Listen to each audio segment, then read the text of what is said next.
It's time for business news with Richard Southern, and we begin with some developments in the Toronto housing market, Richard.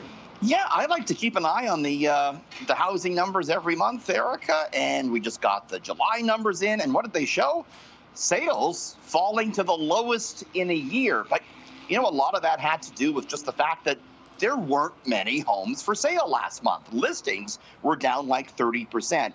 Prices actually kept on going up. The average selling price for a house here in the Big Smoke last month, just above $1 million, up about 1% month over month. The average detached house in Toronto last month selling for a little bit more than $1.4 million. It's the case, we think, Erica, that a lot of the factors that boosted the housing market during the pandemic are wearing off a bit, in that people are, no longer looking for larger properties as much. Mortgage rates are ticking higher again.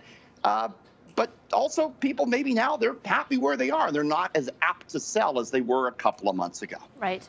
All right, it's a show you either love or hate. South Park isn't going away anytime soon, Richard. I'm a big fan. You a fan of this, Erica? Yeah, I did grow up watching that. Yeah.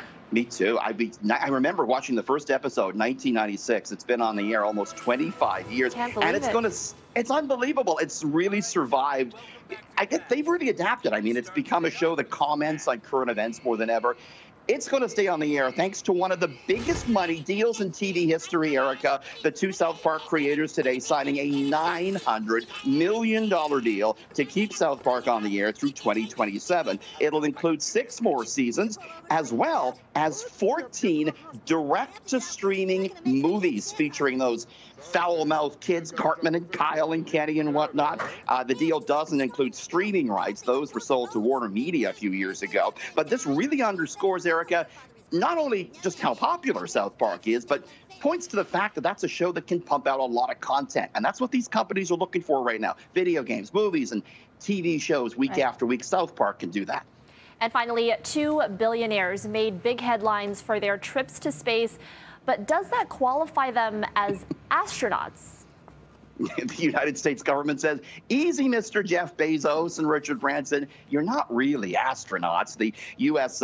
Federal Aviation Administration sort of clarifying what is and what isn't an astronaut. They say, to be considered an astronaut in the States, you got to go 80 kilometers above the Earth's surface. Both those billionaires did actually do that in their respective rocket ships just in the past couple of weeks. But the U.S. says, in addition to going that high, you have to, quote, demonstrate activities during flight that are essential to public safety or contribute to human spaceflight activity. So basically, they're saying you got to do something when you're up there. But these guys, they kind of just floated around for a couple of minutes. Yeah. I should mention as well, Erica, Virgin Galactic, Richard Branson's spaceship company, just within the last couple of hours, putting out some pricing information. If you're looking to buy a ticket, $450,000 US to go up there for a couple of minutes. That's pretty steep. So I won't be going up there anytime soon, basically. Stay right here.